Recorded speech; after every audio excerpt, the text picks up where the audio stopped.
नमस्कार दोस्तों।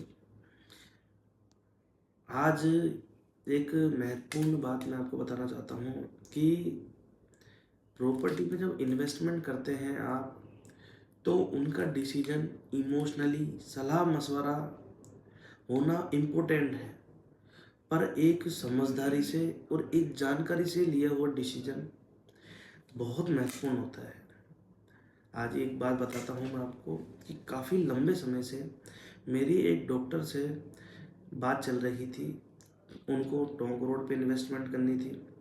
अब टोंक रोड पे उनकी ये डिमांड थी कि मेरे को लैंड पूलिंग स्कीम के सामने या लैंड पूलिंग स्कीम के आसपास ही कोई प्रोजेक्ट में इन्वेस्टमेंट करनी है, 2-3 किलोमीटर के रेडियस में अपन को मिल जाए। तो मैंने उनको एक प्रोजेक्ट की सलाह दी।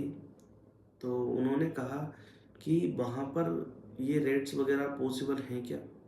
मैंने कहा मैम, शिवदासपुरा में अगर आप प्रॉपर्टी परचेज करते हैं तो ऑलरेडी आपके लिए वो इन्वेस्टमेंट नहीं है, वो आने वाले टाइम में रेजिडेंस बन जाएगा।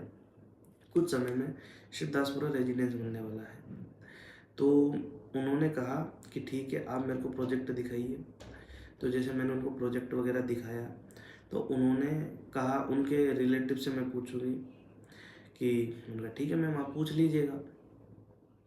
तो उन्होंने कहा कि मैंने अजमेर रोड पे परचेज ही कर लिया है। अब इसमें उन्होंने क्या करा, उन्होंने कहा कि रिंग रोड के आसपास मैंने एसी रेट में परचेज किया है, जो रेट शायद कहीं पॉसिबल ही नहीं है। अब यहाँ पे क्या इंसान गलती करता है इन्वेस्टमेंट करते टाइम, कि आज टोंक रोड पे अपन जाते हैं तो रिंग रोड के टच में आज की तारीख में अच्छी रेटें हो चुकी हैं। यही अपन अजमेर रोड की बात करें तो अजमेर रोड पे कंपैरिजन टोंक रोड के रिंग रोड के आसपास रेटें बहुत हाई हैं। तो उन्होंने कहा कि मैंने बिल्कुल रिंग रोड से 200-300 मीटर पे ही इतनी सस्ती रेट में परचेज किया है जेडी प्लॉट। मैंने कहा मैम, बहुत बहुत धन्यवाद आपको, बहुत बहुत बधाई हो आपको कि आपने प्लॉट परचेज किया जिसके लिए। फिर मैंने उनको एक बात समझाई कि मैम, आपने जिस रेट में परचेज किया है उस रेट में उस जगह पॉसिबल ही नहीं है कि इंडिविजुअल हो चाहे गेटेड कॉलोनी में हो, वो रेटें पॉसिबल ही नहीं है।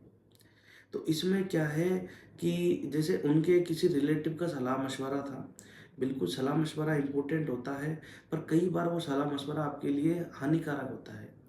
हानिकारक ऐसा होता है कि जिस एरिया में वो रेटें ही नहीं चल रही, उससे आधी सी भी आधी रेट में उन्होंने प्रॉपर्टी परचेज की है।